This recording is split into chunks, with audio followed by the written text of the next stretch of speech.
దేవుడి నామానికి వందనాలు. మీ అందరికీ నా వందనాలండి. ప్రభు మనకి ఈరోజు ఇచ్చిన వాగ్దానం మత్తయి సువార్త 26వ అధ్యాయము 28వ వచనము. ఇది పాపక్షమాపణ నిమిత్తము అనేకుల కొరకు చిందించబడిన నిబంధన రక్తము. Praise lord. ప్రభు ఈరోజు మనతో మాట్లాడుతున్న మాట ఏంటంటే, పాపక్షమాపణ నిమిత్తము అనేకుల కొరకు చిందించబడిన నిబంధన రక్తము. ఎవరి పాప క్షమాపణ నిమిత్తము చిందించబడింది? ఆ నిబంధన రక్తం ఏమిటి? మనందరికీ తెలుసు, ప్రభు అని యేసుక్రీస్తు రక్తం అని. పాప క్షమాపణకి రక్తము నిబంధనగా ఉంటుందా అని మనం ఆలోచించినట్టయితే, పూర్వ దినాల్లో ఏదైనా పాపానికి క్షమాపణ దొరకాలంటే ఏదైనా ఒక బలియాగం అవ్వాలి. ఏ పశువో లేదంటే నోరు లేని జంతువులు ఏదైనా సరే, చిన్నదో పెద్దదో పక్షులో ఏదో ఒకటి బలియాగం అవ్వాలి.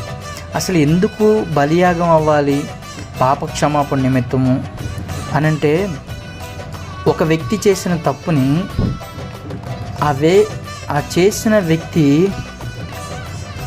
ఎవరైతే ఉన్నారో అతను ఆ శిక్ష పడాలి. శిక్ష నుంచి తప్పించబడాలంటే ఇంకో వ్యక్తి ఆ శిక్షను భరించాలి. తప్పు చేసినప్పుడు తప్పుకి ప్రతిఫలం శిక్ష, అవునా కదా? ఎవరైనా తప్పు చేశారనుకోండి, వాళ్ళని తిట్టడమో కొట్టడమో ఏదో ఒకటి చేస్తూ ఉంటాం.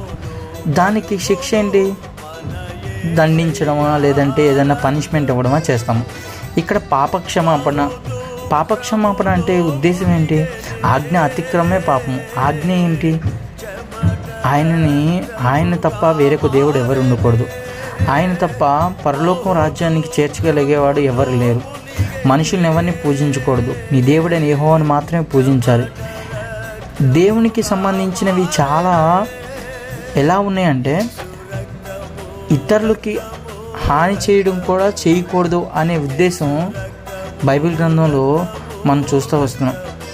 యేసు ప్రభు వారు ఎవరైతే ఈ ఆజ్ఞ అతిక్రమం ఏదైతే 10 ఆజ్ఞలు ఇచ్చారో, ఏదైతే ఆయన 2 ఆజ్ఞ మీద ఇమిడి ఉందో, నీ దేవుడైన యెహోవాని సేవించడానికి ఏ విధంగా ఉందో, అలాగే నిన్ను వల్ల నీ పొరుగువాడిని ప్రేమించమని ఈ 2 ఆజ్ఞలను కొత్త నిబంధనలో పరిచయం చేశారో, ఈ ఆజ్ఞ అతిక్రమమే పాపం.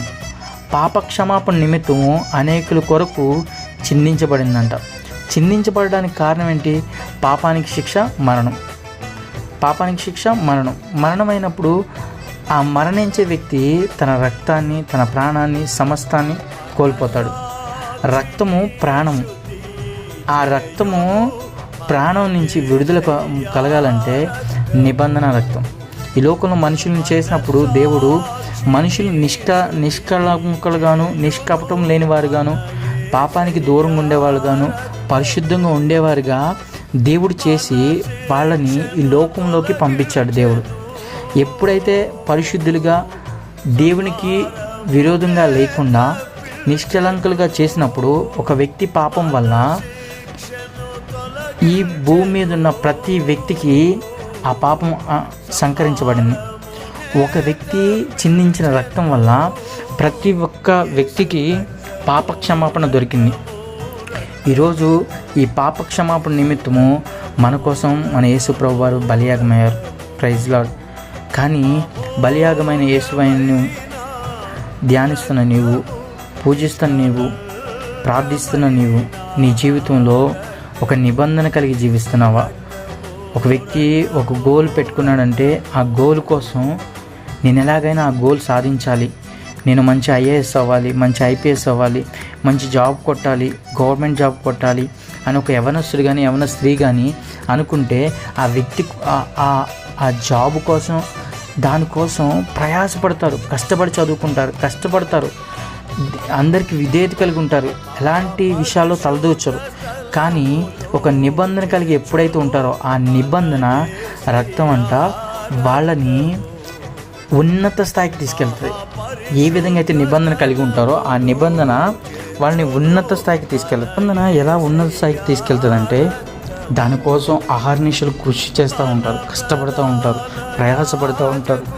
దానికోసం ఎంతగానో ఏ ఏ మార్గాల్లో నేను అది కొట్టగలను, ఆ ఐఏఎస్ ఎగ్జామ్స్ కొట్టగలను, లేదంటే ఈ ఎగ్జామ్ నుంచి నేను మంచి మార్కులతో పాస్ అవ్వగలను అని దానికోసం ఎక్కడెక్కడో సెర్చ్ చేస్తా ఎలాగైనా సాధించాలని ఉంటుంది. మనం కూడా మన నిబంధన రక్తం, యేసుక్రీస్తు ప్రభువారి మన కోసం కాచిన బలియాగమైన రక్తం, ఆ రక్తాన్ని బట్టి మనము ఒక నిబంధన కలిగి జీవించాలి. ఏమని నిబంధన? నేను పరలోక రాజ్యం చేర్చబడాలి, నేను తండ్రి సింహాసనం చేర్చబడాలి, నేను తండ్రి దగ్గరికి చేర్చబడాలి అని ఎప్పుడైతే అనుకుంటామో మనం కూడా ఒక నిబంధన కలిగి ఉంటాం. పాపానికి విరోధంగా, పాపానికి జయించే వరంగా, పాపాన్ని ఎలా ఎదుర్కోవాలో, ఆ పాపాన్ని మనం ఎలా జయించాలో, ఆ శక్తిని మనం పొందుకోవడానికి మనం ప్రయాసపడుతూ ఉంటాం. పాపం నుంచి విడుదల పొందడానికి ప్రయాసపడుతూ ఉంటాం. ఈరోజు ఈ వాక్యం ఉంటున్న నీవు మన పాప క్షమాపణ నిమిత్తము, మన కోసం చిందించబడిన రక్తం నిమిత్తము ఒక నిబంధన రక్తం, ఏ విధంగా ఆ రక్తానికి ఒక నిబంధన రక్తం అని అన్నారో, మన రక్తంలో కూడా, మన జీవితంలో కూడా ఒక నిబంధన కలిగిన జీవితం మనకు ఉండాలి.